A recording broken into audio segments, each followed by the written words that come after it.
Hello to you. Welcome back to you.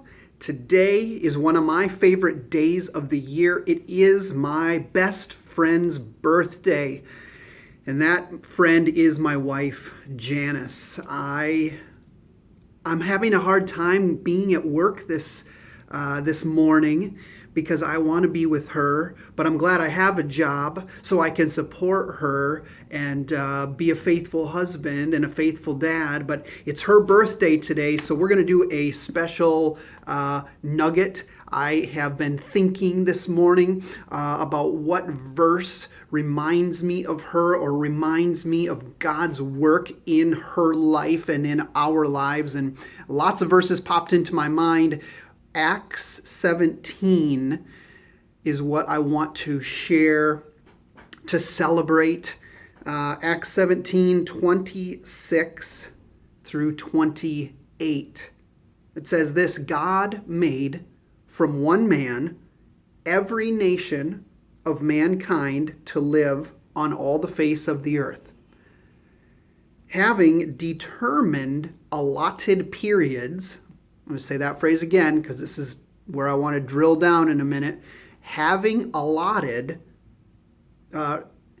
determined allotted periods and the boundaries of their dwelling place, that they should seek God and perhaps feel their way toward God and find Him. Yet He is actually not far from each one of us, for in Him we live and move and have our being. Well, that's a mouthful of verses. Pause this, read it yourself. Acts 17, 26 through 28, and we're going to come back and I'm going to pray again and come back and just celebrate the magnificent majesty of God and how it reminds me of my wife and helps me love my wife day by day. Help you love God and love others too. Let's pause. Well, here it is in a nutshell. Each phrase here I can summarize. So the beginning of verse 26 says that God made all the different kinds of people that live in all the different kinds of places. And then it moves on and it says God is sovereign over how long our life is. And then it moves on and it says God is in control and is with us wherever we live.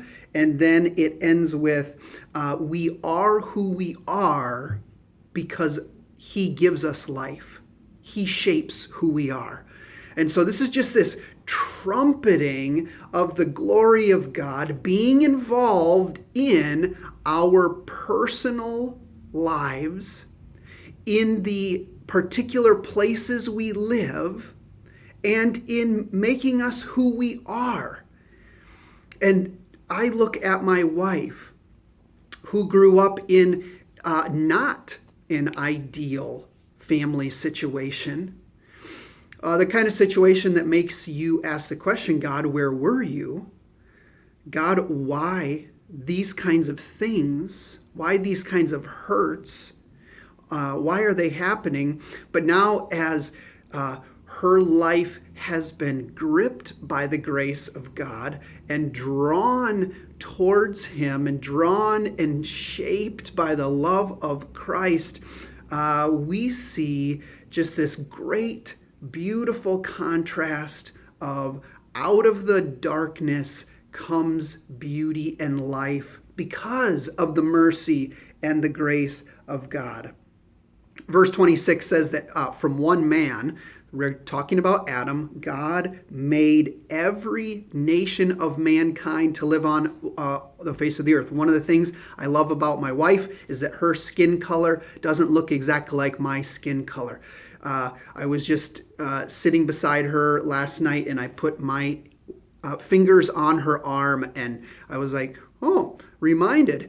She is nice and dark, and I am typical Midwestern white boy. That is who God has made her to be in her skin from the Italian background that she has.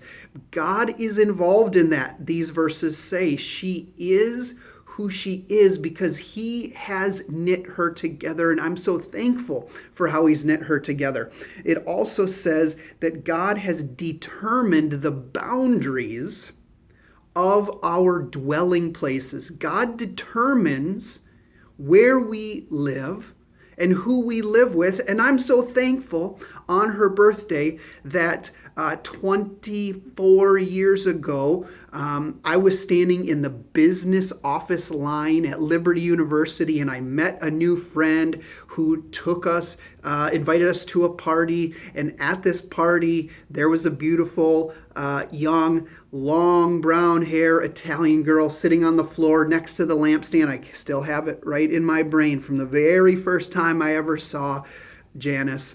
And God allotted that period and that boundary. He had me at Liberty University, and he had her at Liberty University at that particular time because he was going to move two lives together for his glory and out of his kindness to us. He determines the boundaries of our dwelling place, and God has moved us around from time to time. He's grown the boundaries of our home by giving us 6 kids, and I'm so thankful for the fingerprints of God, the faithfulness of God to make us who we are, make her who she is, make you who you are. Let's continue to rely on him, trust in him. Even the days that are full of blemishes, he is working out something beautiful for his people. And we'll see you next time.